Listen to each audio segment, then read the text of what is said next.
He's got the upper hand. Let's see. The leader took one out. I'm ready. Yes, I'm far more in my element here. Let me show you that I haven't lost my touch. Let's go. Take back the layout. Hey everyone, it's Scott from RPGFan.com, and I'm back with another Persona 3 Reload preview video. If you think you're seeing double, you aren't. This is a second preview event that we were invited to and gave me the opportunity to play the game again before release. Thanks to the lovely people over at Atlas and Sega, back in August, I got a chance to play a small demo of the game that mostly focused on combat. But this time around, they gave us the opportunity to actually play a real portion of the game. If you're interested in the written feature for this preview, then the link to that article on RPG Fan will be down below. I'm limited in what I can divulge with the limited playtime I had with the game this time around, but I can say for certainty that Persona fans should be hyped for February 2nd. So in my previous experience with the game back in August, we only got to check out the combat sections of the game, parts of Tartarus, and the Moonlight event on the monorail bridge. This time, we also got to check out the social link parts as well. I can't go into what dates or what section I got to play, but I can say it was at a point where a lot of the game from the social links to exploring Tartarus opened up to the player. What was the most interesting was to see the difference between Persona 3 Reload and the other previous versions of the game. The first huge noticeable difference was the fact that I could hang out with both Junpei and Akihiko during social link sections. Unlike its sequels, Persona 3 never allowed the player to spend social link time with the male party members, as they were not included as social links.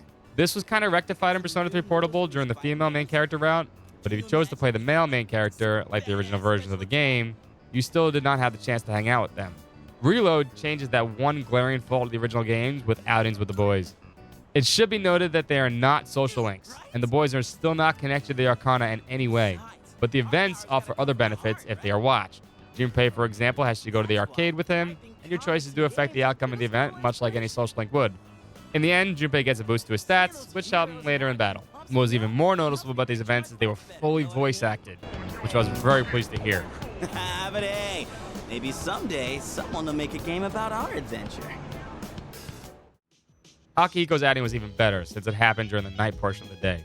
This fixes another huge issue with the original Persona 3.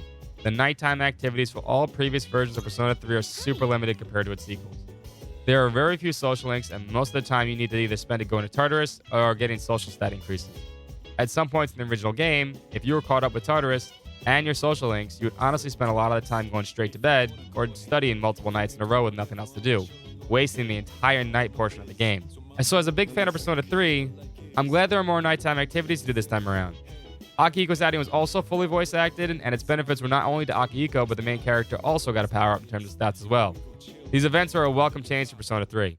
The section of the game we got to play also had a forced Tartarus section that started with a fancy anime cutscene to show off the character's new siege clothes, and to show off one of the new mechanics of Persona 3 Reload's battle system, Theurgy. Previously in August, I got to mess around with the shift system, which is Persona 3 Reload's version of Baton Pass, but Theurgy is something unique to Persona 3 Reload. In its simplest form, Theurgy is just a super meter for each character that builds up depending on their actions in battle. So for the main character, you build a meter by just summoning your persona, for a basic and simple approach. For Yukari, she needs to heal people in order to build up hers, and for someone like Mitsuru, you need to hit enemies with status effects. So bust out that Marin Karen, because it's not just for memes anymore. When the meter's filled, the character in question gets to do their super move, which is unique for each character as well. Mitsuru, for example, does a powerful ice attack to ignore enemy resistances. The main character gets access to fusion spells from the original game, depending on the current personas. They're flashy and they fit the style of the game so well. Combat, much like last time, is super smooth. Feels even better now with the added strategy of Theurgy. And I can't wait to bust out Koromaru's super move when the game gets released.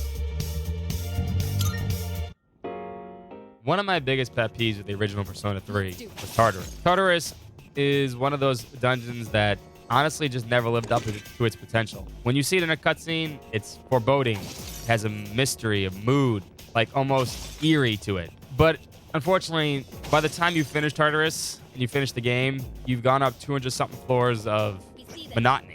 It's just not fun. Reload seems to have fixed a lot of these issues, though. So the section we got to play for this demo was the Aqua section. In the original Persona 3, this part of Tartarus was certainly more creepy than the first block of the dungeon, but pretty much the same thing. And the game didn't put too much emphasis on the scenery anyway. You could probably blame the PS2 for that. In Reload, however, you can see the H.R. Geiger design approach to the walls and floors in this section.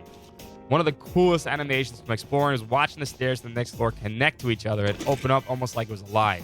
Like I said, Tartarus had so much potential in the original game, but always felt lacking and dragged out. From what I've seen from Reload so far, it seems to understand the look and mood of it so much better. I'm hoping as we get to go up the rest of the floors when the game comes out, that we honestly see something really spectacular. I got to mess around with a few more social links before my time was up. All the original links in Persona 3 are still there as far as I can tell, along with a plethora of new activities to do.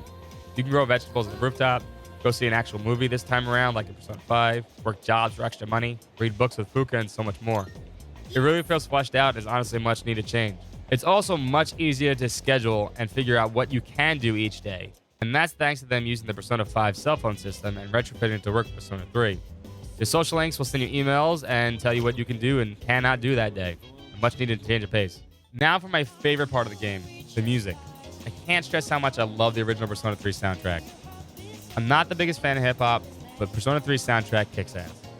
Soji Meguro's original soundtrack is remixed so well and beautifully this time around by Tsuchi Kitojo that I can't wait to hear some more tracks in the game. It was a pleasure to hear Lotus Juice and the new lead vocalist Azumi Takahashi work so well together in these tracks that I've loved for years. I once again found myself jamming out to the music of the dorm room and the battle tracks and almost lost track of time. And that's not a good thing because I only had a limited amount of time to play. This soundtrack is straight fire. It'll definitely get on my playlist come release.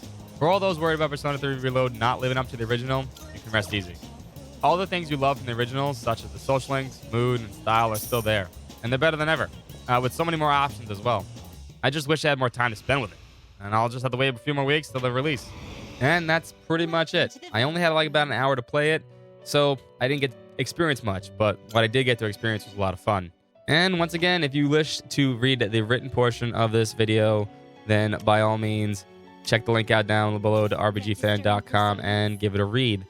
And while you're on your way out, hit the thumbs up button and the sub button if you enjoyed these videos. I do enjoy getting to do them. I don't get to do them very often. Pretty busy person. But I love doing them. And if you want to see more, by all means, let me know. But if you wish to see more of me, you can always find me over at twitch.tv/rbgfancom. And we will be streaming Persona 3 Reload at release. And we don't stream like other people do on Twitch for games like this because when it comes to Persona games, I let Twitch make every single decision in the game. Every single social link decision, everywhere we go. It's kind of chaotic, and it takes a while, but it's a ton of fun. And we're going to do Persona 3 Reload as well. So come join us. It's going to be a lot of fun, and you never know. You might enjoy yourself. And you can also join us on all of the other social medias. You know, links are everywhere. Follow them, hit the follow buttons, or don't. You know, do your own thing. Enjoy yourself. And I'll see you guys in the next video. Have a good night. Peace.